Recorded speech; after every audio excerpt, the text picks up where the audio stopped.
The next very important purchase you're going to make is your speakers. Now you might be wondering, can I just use headphones instead of speakers? And the answer could be yes. I started with headphones myself.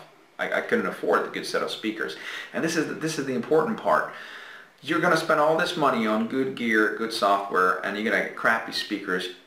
How on earth are you going to hear what you're producing? The problem with any home speakers, your headsets that came with your phone or your MP3 player, whatever, consumer-made headphones or speakers are made for listening to music that's already produced. Now what happens is they a lot of times add extra bass, they cut some frequencies, they manipulate the sound to make it sound the best for that brand. Some headphones sound differently, some speakers sound differently, and if you use those speakers to make music, it might sound good in your studio, but you take it out, you produce your song, and you have great bass, and it sounds awesome. Then you take it to your car, your MP3 player, or you send it to a radio, and they're like, this sucks. We don't hear any bass, or the bass is just too much, or none. And you'd be wondering, well, it sounded good in my studio. Well, that is the problem with these speakers that are made to listening music, or Dolby surround speakers, or whatever you might hook it up to. You might sound like, well, it sounds awesome, but it's not going to sound awesome in somebody else's speakers. So here's where I realized I need some good studio monitors. Studio monitors, what they do is they don't add anything to the sound. They don't add bass, they don't cut some frequencies, they play flat. And you just want to hear the sound as it is, without any additions. And I'm like, okay, so let me go out there and get myself some cheap studio speakers, monitors, sorry. I quickly realized that they're also different in price and they're also different in quality. You gotta be kidding me. Every piece of gear you decide to finally get a professional grade gear has levels, and it goes from $100 to thousands of dollars. And I'm like, oh my God, I mean, you got to be kidding me. This is one item that I spending on maybe $200 on, and in total for both.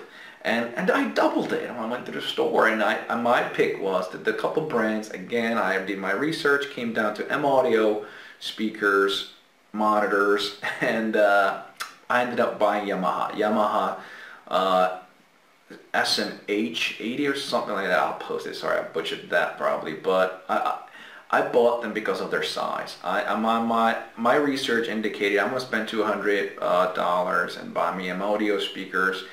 But I went to the store, and again, it came down to the guy that was really knowledgeable, and believe it or not, I did my research after I bought his recommendation. I went back home like, oh my God, what the hell did I buy now? You sold me, speakers that cost twice as much. And of course I went back to Google and like, let's see what's happening here.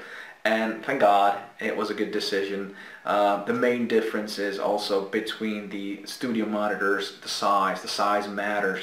The woofer size of the cheaper speakers is smaller, and as far as I understand, it cuts out some bass. You're not going to get as much bass in it, so you're going to produce music on the smaller size studio monitors.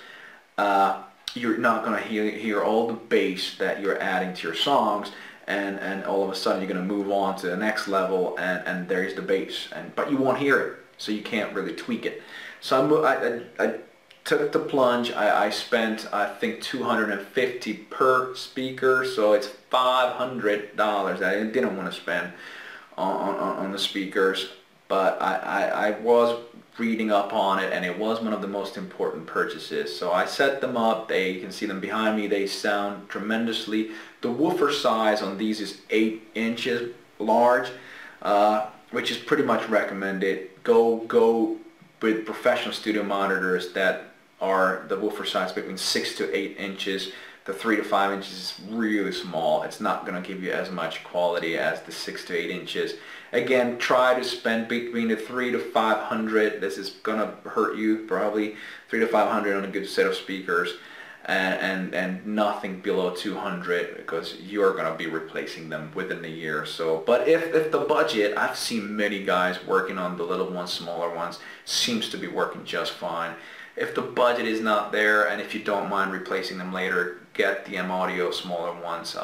Again, based on my recommendations and research, I got the bigger ones. I plunked down a few more bucks, but I'm really happy with them. They're loud, they're good, they're clean. That's all I got for speakers now.